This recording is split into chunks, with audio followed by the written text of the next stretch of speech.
আঘিন লুটাদৰ প্ৰিয় দৰ্শক, প্ৰতি দেওবাৰে আমি মুকলি কৰিবলৈ লৈছোঁ কবিতানুষ্ঠান, কবিতা চৰ্চা অনুষ্ঠান।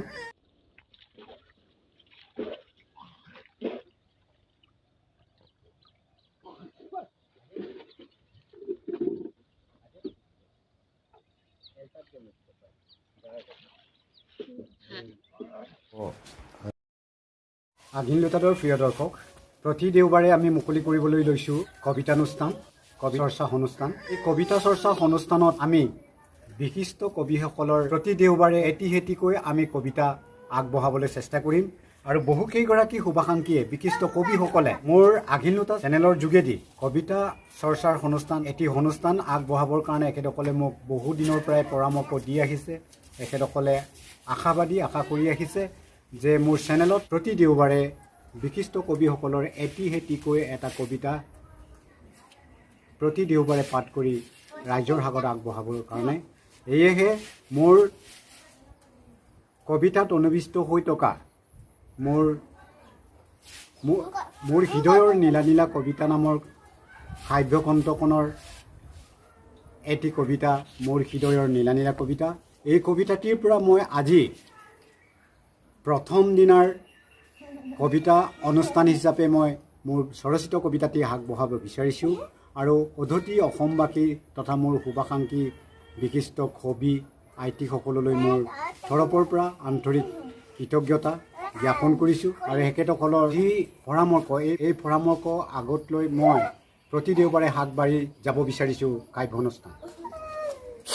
এতিয়া মই মোৰ স্বৰচিত কবিতাটি আপোনালোকৰ ওচৰত পাঠ কৰিব বিচাৰিছোঁ। কবিতাৰ শিৰোনাম মোৰ হৃদয়ৰ নীলা নীলা কবিতা। গভীৰ খাণ্ডাৰত ধূপ হৈ থকা চিৰসেউজ মেদিনী, জোন তৰাৰে পোহৰাব খোজা খেতি মোৰ হৃদয়ৰ নীলা নীলা কবিতা। যান্ত্ৰিকতাই বুঢ়াই পেলালে জানা নীলাখামৰ চিটি, য'ত আছিল শ্ৰদ্ধা ভক্তি অপাৰ প্ৰেম দয়া আৰু মমতা। হৃদয়ৰ জপনা কুলি মানুহবোৰে সৌমানুলৈ দাবমান হৈছে, পাহৰি পেলাইছে অহিংসাই পৰম ধৰ্ম। আজি যেন কাৰোৰে আহৰি নাই এৰা বিশ্বমানৱ, মানৱীয়তা আৰু মানৱ প্ৰেম আজি কেনি লুকাল।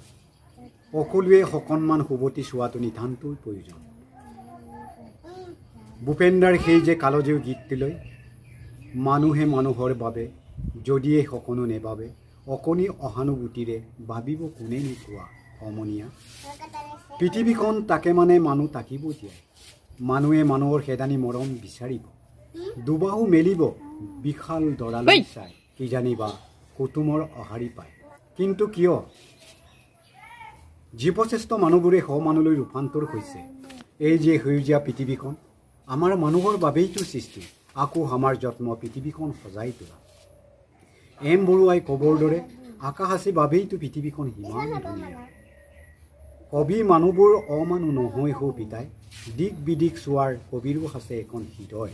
আই জননীক জগাই তোলাৰ জয়ৰ গান গাই কবিবোৰে, কবিৰ গানৰ কোলাত আছে জননীৰ গভীৰ প্ৰেম আৰু ভক্তি। কবি মনৰ জয়ৰ গান নিতো চিৰ চেনেহী মোৰ বাসা জননী। কবি মানুহবোৰ নিৰ্দয় নহয় সৌ পিতাই, কবিবোৰে দি যাব বিচাৰে এখনি সমন্বয়ৰ বীজ, য'ত সংকুৰিত হ'ব জননীৰ চিৰ সেউজীয়া সংস্কৃতিৰ পতাৰ। জ্যোতিৰ পিছতো বৈ আহে সংগোপনে মনৰ দুৱাৰ পালে, কামনা বাসনা আৰু সজুত শাখা। পাৰবিহীন কল্পনাক মেলি দিছোঁ সাগৰৰ তীৰত, মোৰ সজুত হুমনীয়াবোৰ হওক নীলা নীলা কবিতা, যান্ত্ৰনাবোৰ হৈ পৰক গীতৰ মূৰ্ছনা। ঐ যদি তাতেই কত শাখাৰ ৰেঙনি, উৰিয়া হৈ নিতম গীত হৈ বৈ পৰক বৰ্ণই বুকুৰ হাবুং হৈ, য'ত থাকিব মহামিলনৰ সেতু আৰু সমন্বয়ৰ বাৰ্তা। এইখিনিতে মই আপোনালোকক এটি শুভবাৰ্তা বিলাব খুজিছোঁ।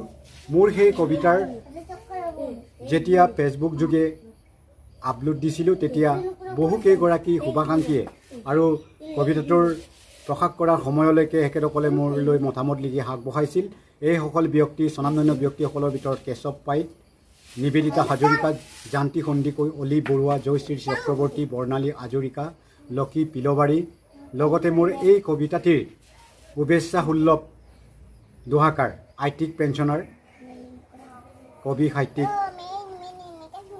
স্বনামধন্য মিচিং আহোম কেবাঙৰ প্ৰাক্তন সচিব তথা মিচিং আঘোম কেবাঙৰ বৰ্তমানৰ উপসভাপতি কালীনাথ দেৱে খুব সাৱলীলভাৱে তেখেতে ঈদৰ স্পৰ্শ কৰিব পৰাকৈ তেখেতে পাতনিটো ধুনীয়াকৈ লিখি দিয়াৰ বাবে তেখেতলৈও মোৰ তৰফৰ পৰা আন্তৰিক বহুত কৃতজ্ঞতা জ্ঞাপন কৰিছোঁ।